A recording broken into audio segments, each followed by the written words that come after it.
Queen and king of the 2024 grooming സെക്ഷനിൽ വോളണ്ടിയറിംഗിന് വേണ്ടിയിട്ട് കുറച്ച് പേരുണ്ടായിരുന്നു. അടിപൊളിയായിട്ട് കോർഡിനേറ്റ് ചെയ്തുകൊണ്ടാണെന്ന് തോന്നുന്നു. പാറുന് ഭയങ്കര ഫാൻസ് ആയിരുന്നു കേട്ടോ കണ്ടസ്റ്റൻസിന്റെ ഇടയിൽ നിന്ന്. എക്സിക്യൂട്ടീവ്സിന് കട്ടയ്ക്ക് സപ്പോർട്ട് ചെയ്യാൻ ജനറൽ ബോഡി മെമ്പേഴ്സ് വന്നിട്ടുണ്ടായിരുന്നു. അവരൊക്കെ നന്നായിട്ട് കോർഡിനേറ്റ് ചെയ്തു. പിന്നെ കണ്ടസ്റ്റൻസ് കുറേ പേര് Q&A ചെയ്തിരുന്നു കേട്ടോ. അപ്പോൾ അത് കാരണം അവർക്ക് കുറേ ക്വസ്റ്റ്യൻസ് ചോദിച്ച കാരണം കുറേ ഡൗട്ട്സ് ക്ലിയർ ചെയ്യാൻ പറ്റി.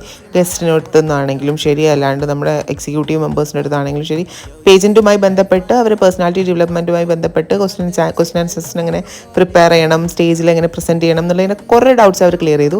ഇതാണ് നമ്മുടെ എക്സിക്യൂട്ടീവ് മെമ്പേഴ്സും കോർഡിനേറ്റേഴ്സും. നമ്മൾ നീലു ബേബിയുടെ കൂടെയും പേളി ചേച്ചിയുടെ കൂടെയും ഫോട്ടോ എടുക്കുമായിരുന്നു. അത് കഴിഞ്ഞതിന് ശേഷം വാക്കിങ്ങിന് വേണ്ടിയിട്ട് ഓൾറെഡി ഡാലുപ്പ ക്ലാസ് കൊടുത്തിട്ടുണ്ടായിരുന്നു.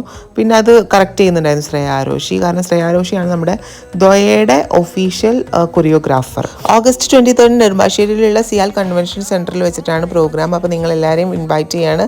എല്ലാവരും വരണം കേട്ടോ. താങ്ക്